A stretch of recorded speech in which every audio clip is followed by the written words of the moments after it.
senior clinical lecturer at the University of Exeter Medical School. He joins us now from Bath in the UK. Good to have you on the show, sir. All right, let's face it.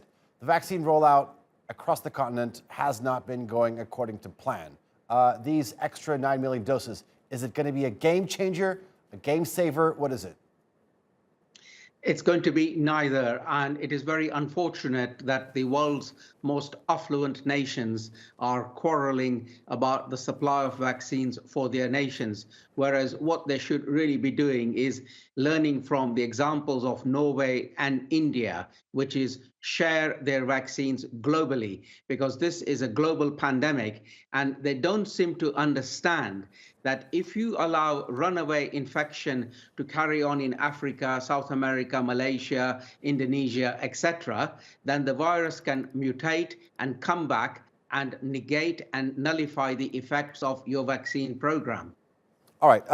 With each passing day, I want to talk about this. We're seeing the new variants of this coronavirus increase. How worried should we be when you sort of superimpose this with the statistics that the inoculation numbers aren't looking promising?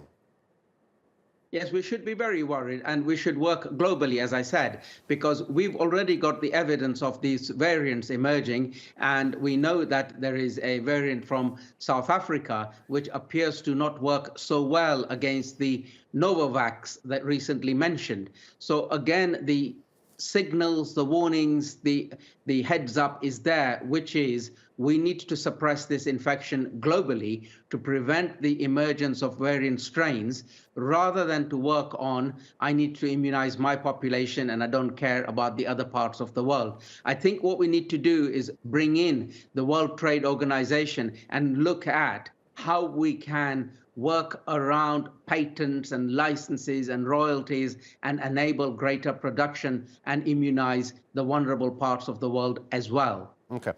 So this magic number that's been floating around in terms of herd immunity is about 70%.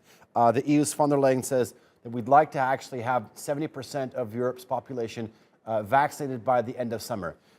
Keeping in mind sort of these hiccups in the rollout that we've seen so far, as well as sort of a hesitancy in the vaccination, is this a realistic time and goal? No chance. I can say that with such confidence, that to immunize 75% of your population in Europe, considering you got shortages of vaccines, it is almost no chance. What would be better is to say we wish to immunize 30, 40, 50% of European nation, and we are also going to donate 20% to Africa and other countries which have got no vaccines. That would be a better global strategy, because as I say, if you don't do that and variants start to emerge, they can make your vaccination program null and void. Okay, you say no chance. I want to specifically look at the EU strategy, because up until now, it's been sort of an all-for-one approach in terms of procurement. I mean, do you think there are countries out there that are saying, maybe we should have tackled this one by ourselves? Well, what they should have done is have a multifaceted approach. And I've always advocated multifaceted approach to general practitioners here in the UK, which is you place your orders with several manufacturers. You may end up spending more money. You may end up with surplus, but at least you're hedging your bets with several suppliers so that you don't hit a situation like we've just done with Pfizer saying it cannot supply enough, then AstraZeneca's plant saying we can't supply enough, and so on.